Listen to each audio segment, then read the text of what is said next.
Hello, Saxo fans. Episode 55. Right, this episode going to be back to normality, aren't we? Really, car's obviously back in the garage. All the excitement of the dyno is done. It's difficult to make dyno episodes or dyno time, you know, with a car that, I mean, let's face it, it's not a 2,000 horsepower Supra, is it? So, sort of dyno time is a bit dull. It's exciting for me, because of the stress, but maybe for you guys not so much. So I hope you enjoyed the last episode anyway. Yeah, in this one obviously we're going to walk through all of the, well, not all of the list that I went through last time, because that'd be a very long episode, but we're going to go through some of the list that I went through at the end of the last one, and start walking towards our first road drive, which theoretically should be a drive to the MOT station. Well, that's the plan. So yeah, let's just crack on, shall we? So let's talk about what we're going to go through first, and yeah, let's get going. Right guys, first job we're going to do is a nice easy one, just to get us into it, is the clutch bite point. So let's sort that one out first, shall we? Okay, this is going to be tricky to show you, but as you know, I've got one of these epic satchel clutch lever setups. Plenty of adjustment in this system. So what you've got normally is where your clutch is adjusted here, the threaded bar. That's like your standard clutch cable ending. Nothing compared to what you might have on your standard Saxo. There's obviously some rose jointed ends with adjustment here, so I could easily wind those up a little bit to bring the clutch closer to, because what I really want is the clutch closer to the bulkhead in terms of its feel. But I'm going to adjust it first on that bolt that you can see here. Essentially, if I wind this bolt further in, so if I loosen that nut, wind the bolt in, it'll bring the clutch fork into contact with the clutch a lot quicker and a lot sooner. So that's what I'm going to try first. So let me do that and see what happens.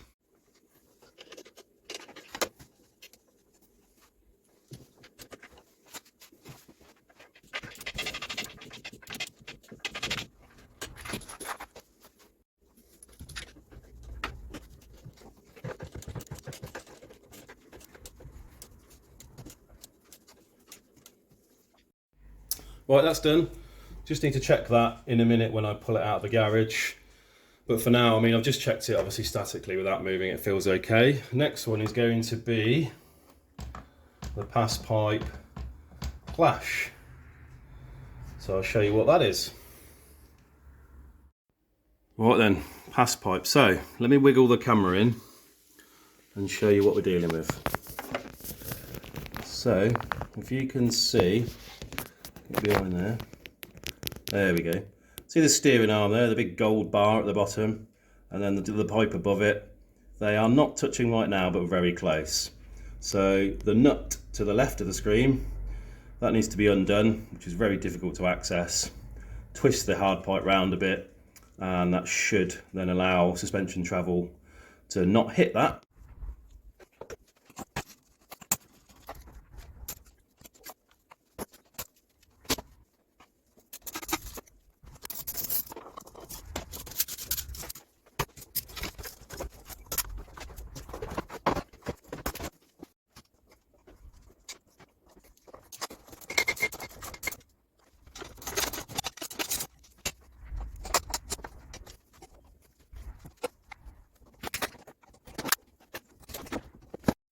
Right, with a bit of jiggery pokery, this power steering pipe should be ready to come out. Well, I probably could have just bent it on the car, but for what it's worth, I'll just take it out. I guess this is the beauty of a flexible line.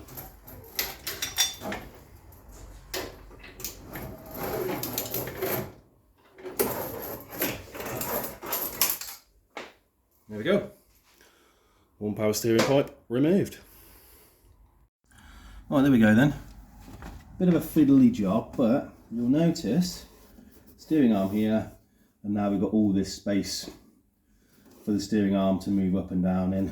Hopefully that's enough. We'll drop it back down on its wheels and we'll have a little look, and hopefully that's enough, but it definitely looks better. I didn't actually have to bend the pipe in the end. Just had to rearrange the union and move it a little bit, so hopefully that's okay. Right, happy with the pass pipe clash. Now then, in similar vein, let's put some pass fluid in it for the first time and hope and pray it doesn't leak, because if the rack needs to come out, yeah, I'm just going to run without power steering. It's that simple. Right, so pass fluid time. Now, I don't know why, but this has been like the most nervous I've been about putting any fluid in the car, only because if it leaks, especially with some of the hard pipes on the rack themselves, obviously I have had them off. If it leaks, it's just almost impossible to do it with the rack in situ.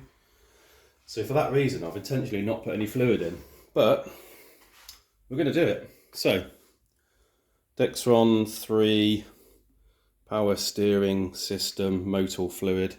Got a litre here. Hopefully that'll be enough. Let's get it in.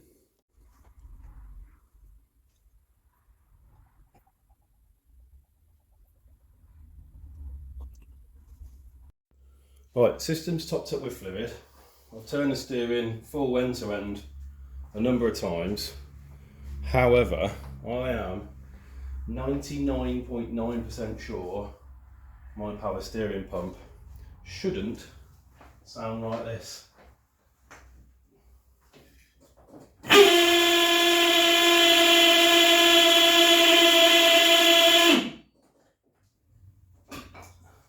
Yeah, pretty sure it's not normal.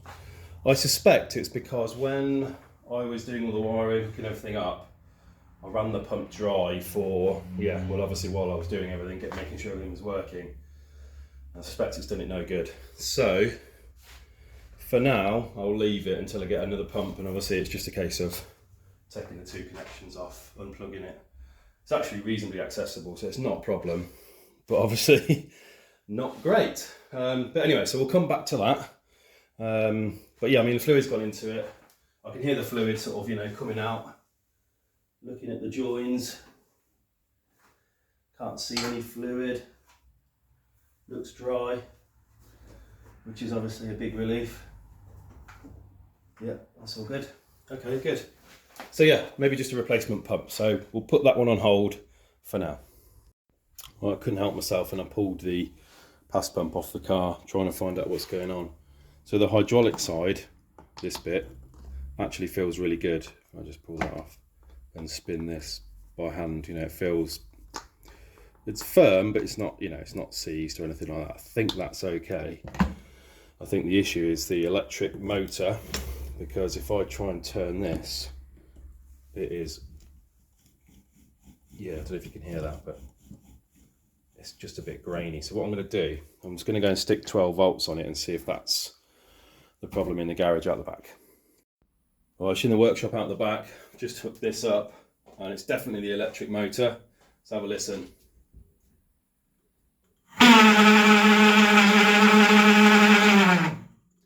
Yeah, it's pulling 10 amps at 3 volts, so yeah, it's just not happy. I've tried spraying it with a load of WD in there. I've given it a few love taps, and yeah, I think that motor is cooked, which is a shame. So yeah, I'll have to replace the motor. I'm trying to maybe keep the hydraulic side, because that's absolutely fine.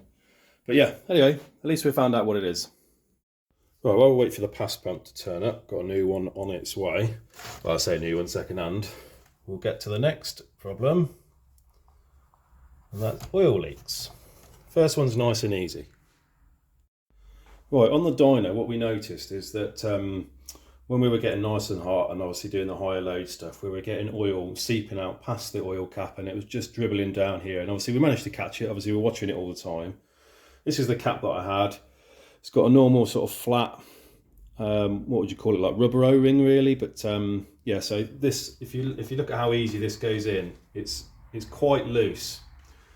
So what we did, as I mentioned before in my previous video, was just to scrape back the textured paint, because obviously that won't help.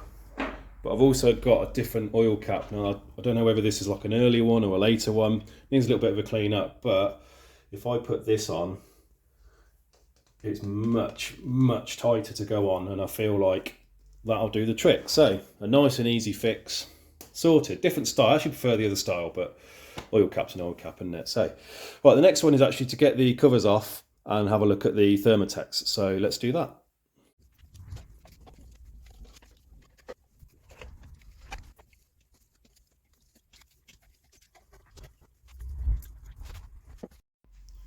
Right, we can now see them where oil has been escaping. So you can see oil here, again around the outside of the seal where it shouldn't be, pretty much in every location. So those Thermotex really haven't done the job at all. So let's whip them off and we'll see what we can do.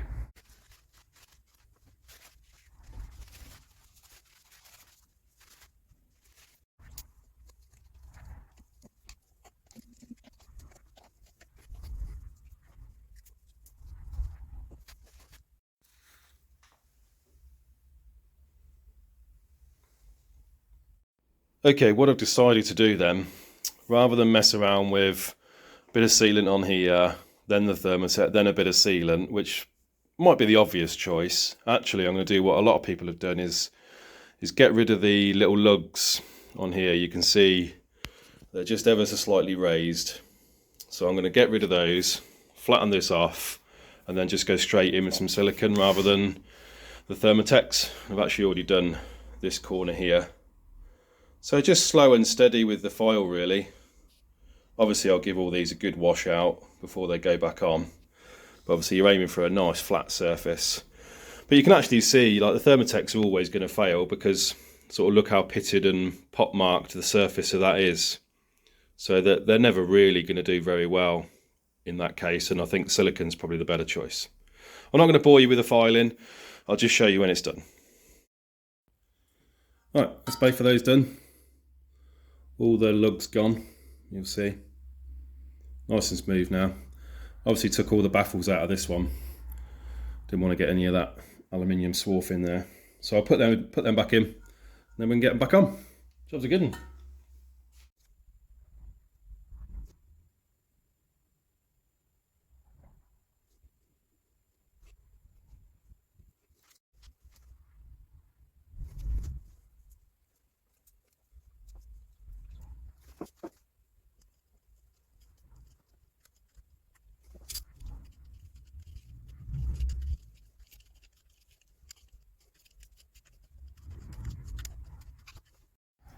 Right, oil leaks done. Oh, wrong pen. Let's do the next one, which is coolant leak. Right, I've just pulled the coil pack out of the way, and actually if you look in the corner there, you can see we've got a little leak, and I think it's probably from the silicone. So what I'm going to do, drain the coolant out, we'll take this assembly off completely, we'll clean it all up and we'll just go for a quick reseal. Let's try that.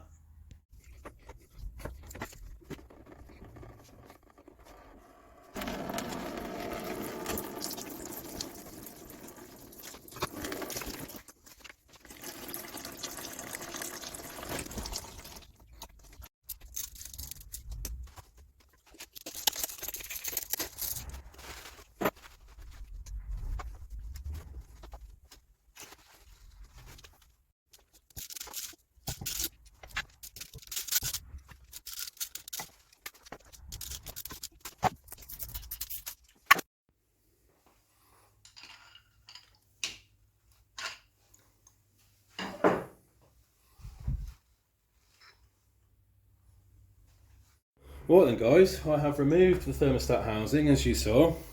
Don't think there's anything immediately wrong, perhaps just the silicone had an issue. Anyway, I was thinking about just sticking this back on with some fresh silicone. I've already cleaned up that face there, but actually I thought it was a really good opportunity to have a look at the Satchel Engineering thermostat housing that they sent me. Now these things are beautiful, like billet machined, thermostat already in there, but the main advantage, well, there's a few advantages, but one of the big things is that it's already got a seal on it, so you don't need to apply any silicone. So what I'm going to do is just temporarily, I'm going to take my bits off this, the fittings and things, stick them in here and just see what I need to make this fit.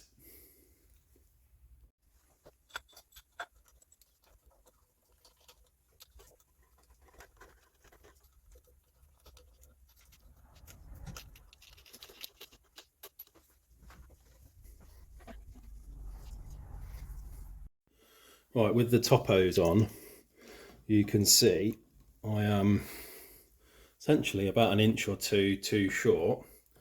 Now luckily my old top hose was essentially, it was too long, so I cut it and shortened it and used a joiner. So I feel like if I was to put this in somewhere, I could potentially extend the bit of hose. Well, that's the plan anyway. So give it a go and yeah, see if that works. Right, heater matrix pipe is on. That's that one there. Just cut the length off it. Job's a good one, easy peasy. I'll get one of these top hoses made.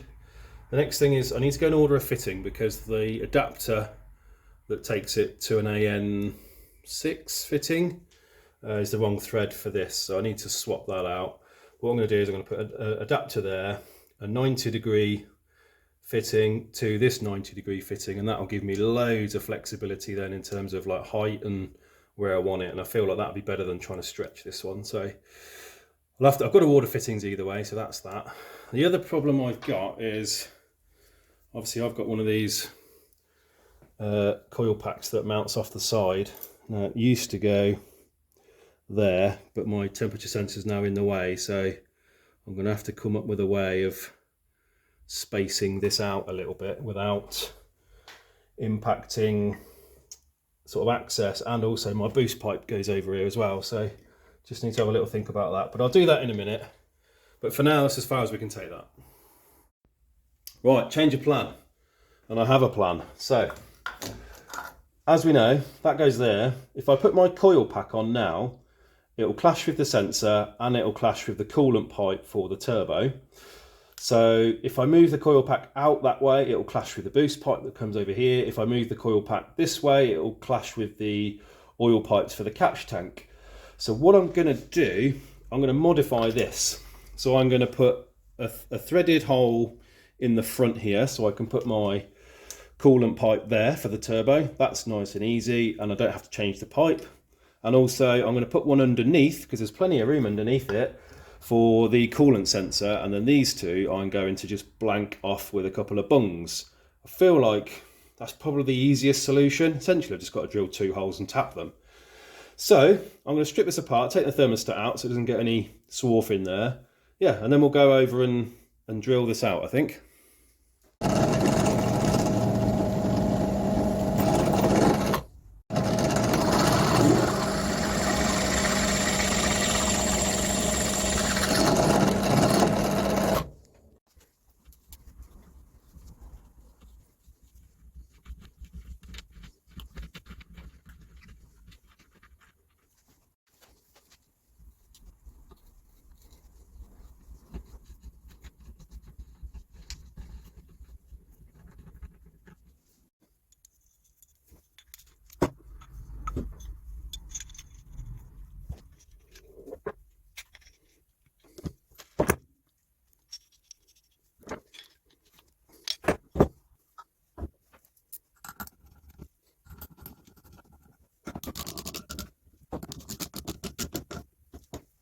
Right, new fittings are in. Time to fill it with some coolant.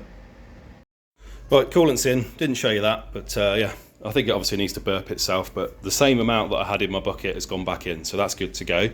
Next then, we're back on to putting the pass pump in. So I've got replacement electric motor.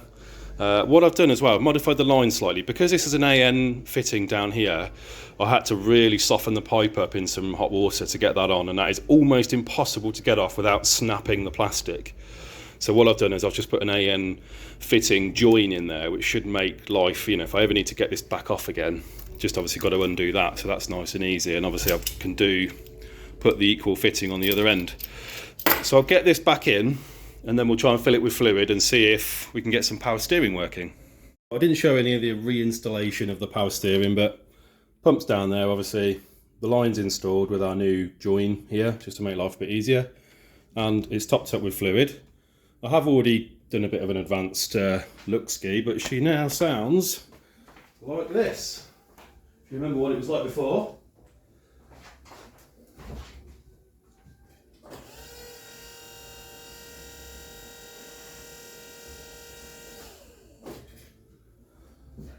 much improved, I think you'll agree. Obviously proof's in the pudding when we go to drive it, but yeah, obviously a vast improvement over what was in there before. So let's go back to the list. Okay, so pass fluid is in, coolant leak is done, oil leak's obviously done as well. So feel like we've covered quite a bit here. What I'd like to do now is to put some of the front end bits back on, that, you know, all the intake pipes and stuff, put the coil pack back on, basically put it back to standard as it was. Yeah, and just run it up to temperature and make sure we're happy. Because obviously I have changed a few things, so it'd be nice to make sure that's all good. Yeah, and we'll go from there. Right, car's back together, it's on its wheels. We're going to push it outside, get it running. I don't like running it in here because it just stinks the whole house out. The only thing that's worth mentioning that I did do was Northampton Motorsport said to move the lambda probe from the end of the exhaust. They said it's probably going to be not reading as good as it can do down there. So I've actually moved it into the downpipe here, sort of, yeah, round the bend in one of the locations that I did try before. They said it's probably better off being there. So we've done that, I'll give it a go. So I'm going to push it outside and then we'll get it running.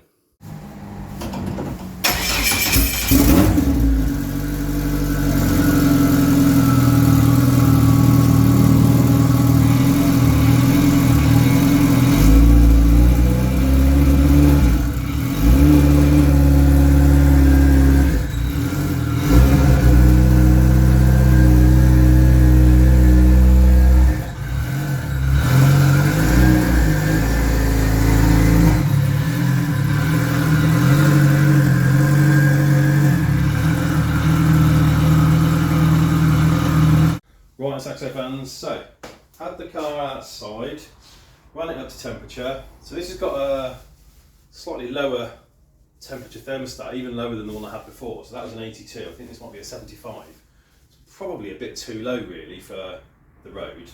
So I might swap that stat over from the other one and put that in, because I can only get it up to about 80 degrees outside, and the fans obviously weren't coming on, but it's really windy outside as well, so obviously that's not helping. Bad news is it's still leaking from the back of the thermostat housing where the heater matrix pipe goes in. It's actually leaking from the copper washer. So I'll drain the coolant out again and I'll swap that out and hopefully that'll sort it. But it's not leaking from where it was before, where it sort of mated up to the head, so that's fine. No oil leaks as well, it looks okay. Power steering looks all good. There's no leaks so far.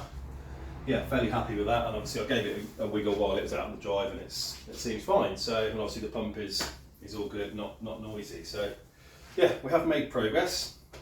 In the next one, I think we're going to try and get the bumper on finally. Obviously a bit of cutting to do, and then we're also going to talk about body shop and body work and what the plan is for that, because obviously there is a plan. Yeah, and we'll go through that. So anyway, thanks for watching, and yeah, see you again for the next one.